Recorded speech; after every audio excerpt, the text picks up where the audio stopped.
wabarakatuh. Nama saya Desa Fiansa, NIM 856564 055. Saya adalah mahasiswa Universitas Terbuka Studi Pendidikan dan Keguruan Universitas Terbuka Kota Jambi.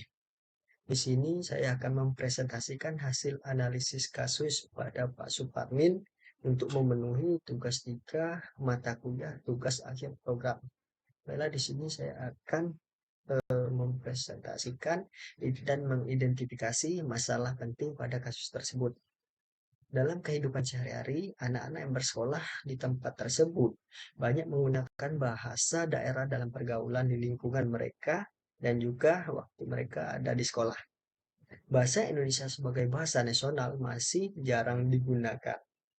Selanjutnya, Pak Suparmin menanyakan kepada anak-anak, siapa yang tahu apa itu hutan homogen dan hutan heterogen?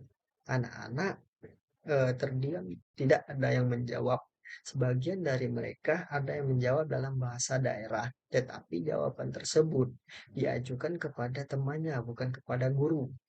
Selanjutnya, Pak Suparmin meminta anak-anak mencatat definisi dan menghafalkan. Dalam waktu 5 menit, ternyata tidak ada anak yang mampu menyebutkan definisi itu dengan benar.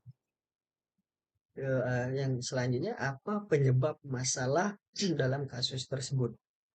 Pertama, karena lemahnya penguatan anak terhadap bahasa Indonesia.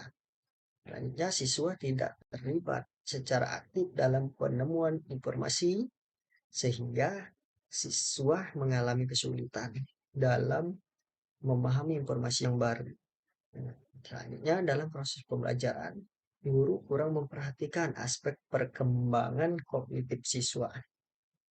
Untuk yang selanjutnya, kembangkan alternatif pemecahan masalah dalam kasus tersebut. Pak Suparmin hendaknya memilih pendekatan dan mode pembelajaran yang sesuai dengan karakteristik materi yang diajarkan serta situasi dan kondisi saat ini.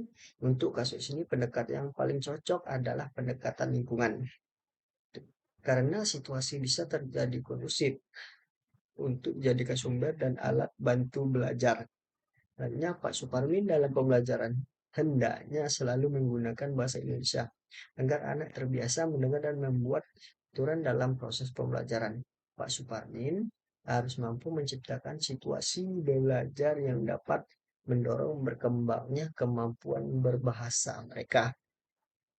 Kemudian pembelajaran yang dilakukan harus sesuai dengan tahap perkembangan kognitif siswa, di mana anak SD berada pada tahapan perkembangan operasional konkret, yaitu pembelajaran akan mudah dipahami jika dikemas secara konkret, dapat dilihat atau diraba.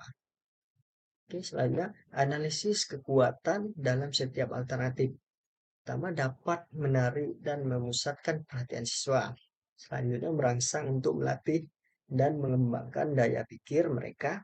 Yang ketiga, berkembangnya kemampuan berbahasa. Yang selanjutnya, mengembangkan keberanian dan keterampilan siswa.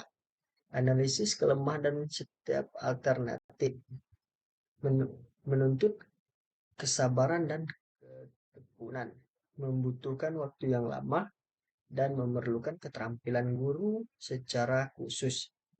Alternatif yang dianggap paling efektif dengan pendekatan lingkungan dan benda konkret, serta metode yang digunakan adalah ceramah, observasi, tanya jawab, dan diskusi. Selanjutnya, rencana pelaksanaan pembelajaran RPP siklus 1 sesuai alternatif pemecahan masalah yang dipilih. Nah, di sini untuk kegiatan awal menyapa salam dan menanyakan kabar. Yang kedua, berdoa, melakukan absensi. Yang ketiga, melakukan persepsi dengan mengajukan pertanyaan, siapa yang pernah pergi ke hutan dan apa saja yang ada di hutan tersebut. Kemudian, menyampaikan tujuan pembelajaran. Untuk kegiatan inti, guru membagi siswa beberapa kelompok. Guru memberikan penjelasan tentang mekanisme kelompok.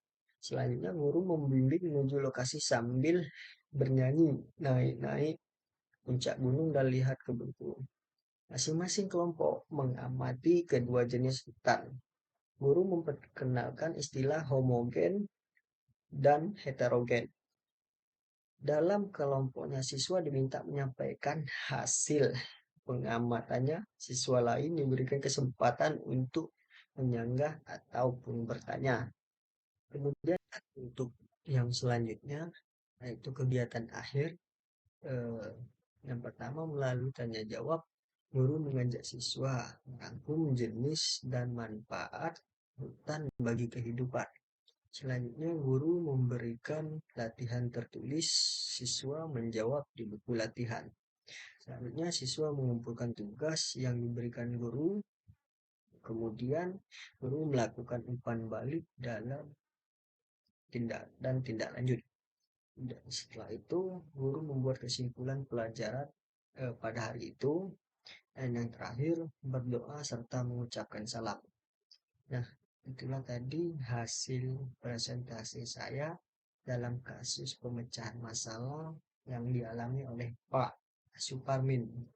Dan saya akhiri, wassalamualaikum warahmatullahi wabarakatuh.